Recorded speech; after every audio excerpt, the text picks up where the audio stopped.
Muito bem, ministro, é uma satisfação recebê-lo aqui. Eu me lembro que há 40 anos, quando iniciei o Banco Itaú como analista de investimento, minha função era traçar cenários econômicos, possibilidades de crises, e eu já me valia das suas entrevistas e já o admirava bastante lá nos idos de 1980, 81.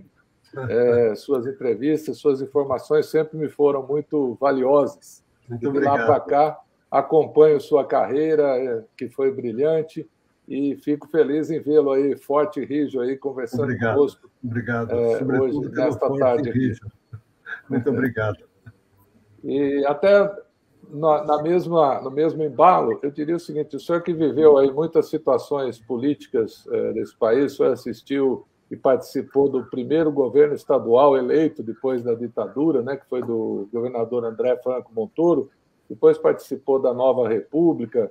Como que o senhor avaliaria este momento atual que vivemos?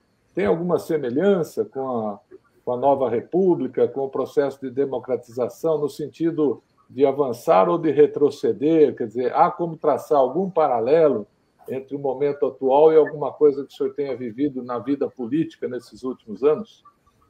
Doutor Humberto, o que é surpreendente é que os problemas não foram resolvidos e se agravaram. Eu tenho um livro que eu dei o título pretensioso de A Falsa República. É uma coletânea de artigos sobre o momento político. Esse livro já tem 2 ou 3 ou 4 anos, não é? E eu sustento a linha geral do livro é que nós vivemos uma falsa república, porque as instituições não são republicanas. O legislativo não é republicano, o executivo não é republicano, o judiciário não é democrático e, portanto, não é republicano. Essa situação perdura no Brasil, digamos assim, há muito tempo. Faz parte da nossa história. A nossa história é marcada por alguns sucessos e muitos insucessos. Quando eu fui convidado para o programa pelo Adhemar, meu querido amigo, eu pensei o seguinte: eu vou falar sobre o quê? Não é? Porque, como dizia o padre Vieira, falar o que já foi dito é supérfluo, e falar o que não foi dito é dificultoso. Mas eu elegi basicamente 2 temas. Um deles está embutido na sua pergunta, é a questão da fome.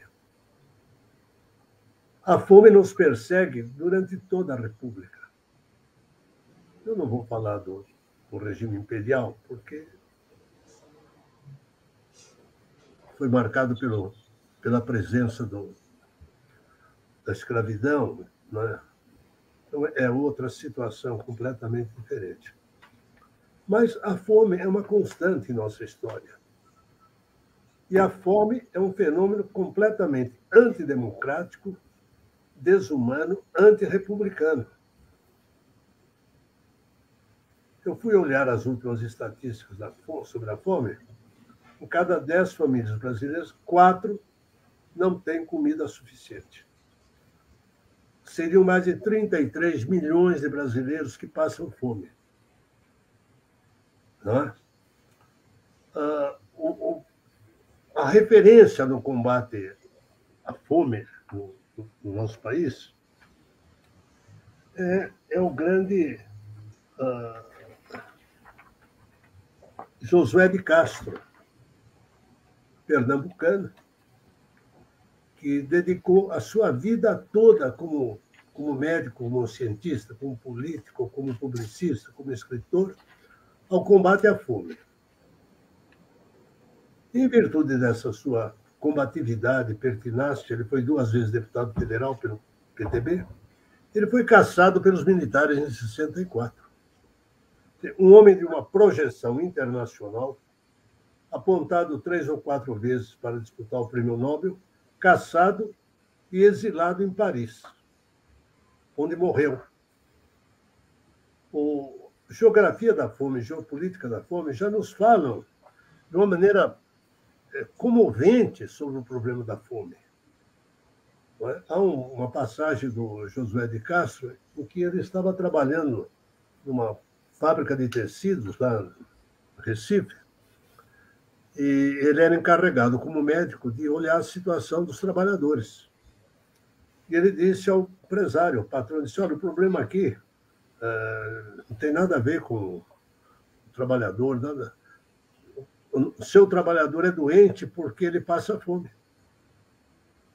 Então, quando o senhor tem um trabalhador que passa fome, e essa é quase uma constante no Brasil, não é?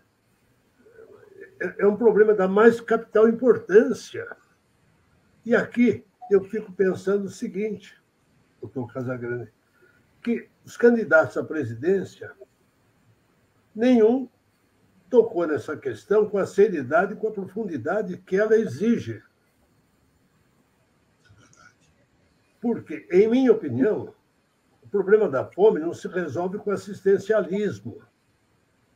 O assistencialismo é um paliativo. O problema da fome se começa a combater oferecendo trabalho a quem não tem trabalho, qualificando para o trabalho quem não tem qualificação para o trabalho, amparando a família do trabalhador, cuidando dos seus filhos. Seus filhos não podem ser essas crianças raquíticas e subnutridas que nós vemos aqui nas ruas de São Paulo. Nas ruas de São Paulo. Crianças subnutridas, mal vestidas, debaixo de um frio intenso. Então, o país é um país de uma injustiça social clamorosa. E esse assunto, a meu ver, não é discutido com a necessária veemência, com a necessária profundidade. Os candidatos trarão projetos de governo, planos de governo, sabendo que aquilo lá tudo não vale nada. Não significa nada, porque são projetos com despesas. Não falam em como encontrar recursos para ideias, às vezes, tão mirabolantes. Não é? Eu ouvi aqui, e ouvi com muito prazer até, e gosto dele, ele talvez nem saiba disso, mas eu tenho por ele profunda admiração, o candidato Ciro Gomes. Ouvi o programa, prestei muita atenção em tudo que ele disse. Qual é a falha do Ciro Gomes? Onde é que é que ele não fala uma linguagem que o povo entende. Quem diz alguma coisa, diz a alguém. Ensinava Ortega y Gasset.